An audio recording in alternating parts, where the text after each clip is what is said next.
Alright, I was set out to make a review video of this Sony PCM D10, but there's already a great video by the YouTube channel titled Tools, Electro, Do It Yourself. I'll put it in the link in the description below. So if you want to just know all the details about this, go through the menu settings, see the input outputs, that's not this video. Go check the ones out.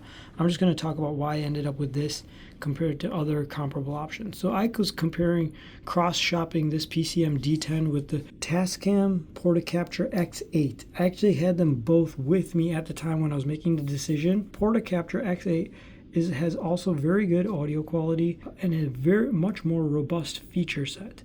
So the question is then, why did I go with the PCM D10 instead of the Portacapture X8? The main reason I went with the PCM D10 is because it's a very purpose-built device.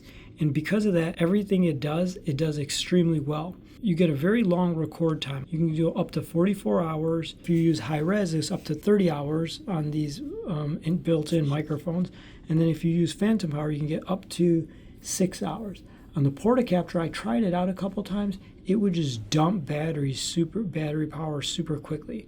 Adjusting settings on this Sony is very well thought out. So in practice, if you just want to record stereo, everything you would need to adjust or interface with is only one step away. And then also turning the recorder on is super quick. So you turn it on, boom, it's ready to go. You see how quick that was?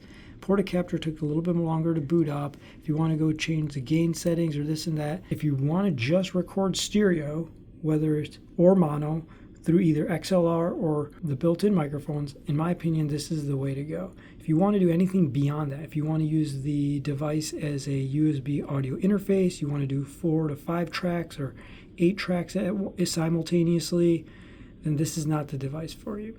You should go with probably the Portacapture. The Portacapture can record, I think, up to 6 or 8 tracks all at once. So it's very robust in that regard in terms of feature set. In addition, the Portacapture has 32-bit float, which this does not. This goes up to 192 kilohertz, 24 bits. However, I looked into that quite a bit, and in practice, Sony does a couple things to address that. It has dual audio to digital converters, and what it does, it'll sample whatever is being recorded twice over, and anytime it runs into clipping, it will replace what was clipped with what was recorded by the second analog to digital converter.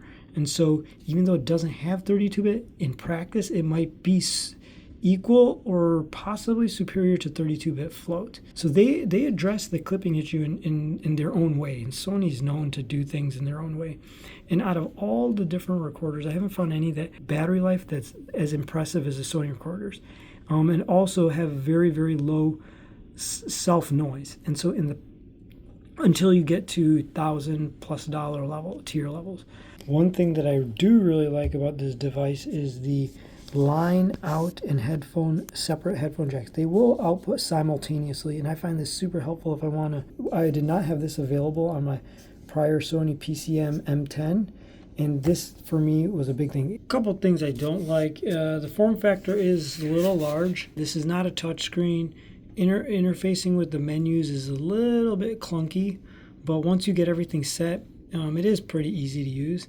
I think it would have been nice if you could record more than just 2 channels, and if it could be used as a USB interface. For me, it checks all the boxes, and it's pretty much perfect.